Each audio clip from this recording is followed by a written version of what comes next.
क्या आपने कभी सोचा है कि हमारी अर्थव्यवस्था का असली नायक कौन है? स्टॉक मार्केट, बड़ी कंपनियां या टेक्नोलॉजी? असल में हर देश की अर्थव्यवस्था के पीछे एक अदृश्य ताकत होती है, सेंट्रल बैंक। ये बैंक न सिर्फ देश की करेंसी कंट्रोल करते हैं, बल्कि महंगाई, रोजगार और ग्रोथ को भी बैलेंस करते हैं। आज की इस वीडियो में हम जानेंगे कि सेंट्रल बैंक कैसे पूरी ग्लोबल इकोनॉमी का दिल बनकर काम करते हैं और क्यों हर निवेशक को इनकी भूमिका समझनी चाहिए। सेंट्रल बैंक एक देश की अर्थव्यवस्था का मुख्य नियामक होता है। इसका काम है करेंसी छापना, महंगाई को कंट्रोल करना और ब्याज दरें तय करना।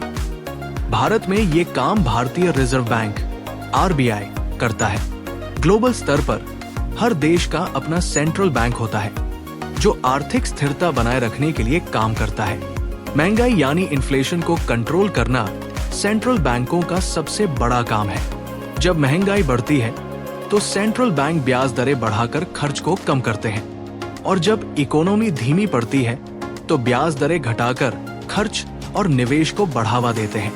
ये बैलेंस ही आर्थिक स्थिरता लाता है। सेंट्रल बैंक करेंसी का कंट्रोल भी करता है। ये सुनिश्चित करता है कि मार्केट में ज्यादा या कम नोट न हो। सही करेंसी सर्कुलेशन से न सिर्फ महंगाई पर काबू पाया जाता है, बल्कि देश की इकोनॉमी भी स्थिर रहती है। ग्लोबल ट्रेड और करेंसी एक्सचेंज रेट्स को मैनेज करना सेंट्रल बैंकों की महत्वपूर्ण भूमिका है।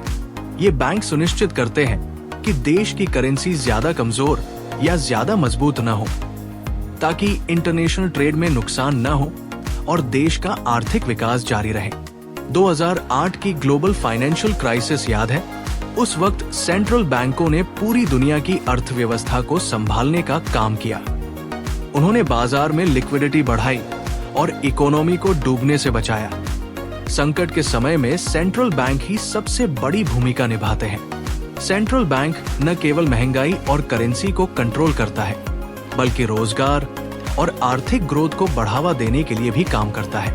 वे ऐसी नीतियां बनाते हैं जो लंबे समय में रोजगार के अवसर पैदा करें और देश को आर्थिक रूप से मजबूत बनाए। भारतीय रिजर्व बैंक यानी RBI भारत की आर्थिक नींव है। ये महंगाई, ब्याज दरें और वित्तीय स्थिरता को कंट्रोल करता है। नोटबंदी और डिजिटल भुगतान जैसे बड़े कदमों में इसकी भूमिका रही है।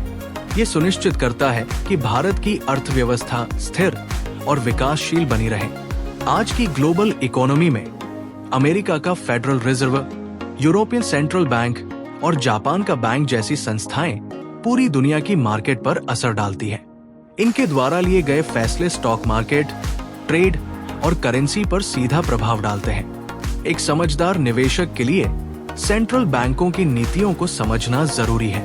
ब्याज दरों में बदलाव, महंगाई और लिक्विडिटी पर इनका असर आपकी निवेश रणनीति को बना या बिगाड़ सकता है। तो अगर आप एक स्मार्ट निवेशक बनना चाहते हैं, तो सेंट्रल बैंकों के फैसलों पर नजर रखना शुरू करें। सेंट्रल बैंक ग्लोबल इकोनॉमी की धड़कन है। इन्हें समझकर आप न सिर्फ एक बेहतर निवेशक बन सकते हैं, बल्कि अपने फाइनेंशियल फ्यूचर को भी सुरक्षित कर सकते हैं। सब्सक्राइब करें इन्वेस्टर सौरभ और जुड़े हमारे साथ फाइनेंशियल सफर पर।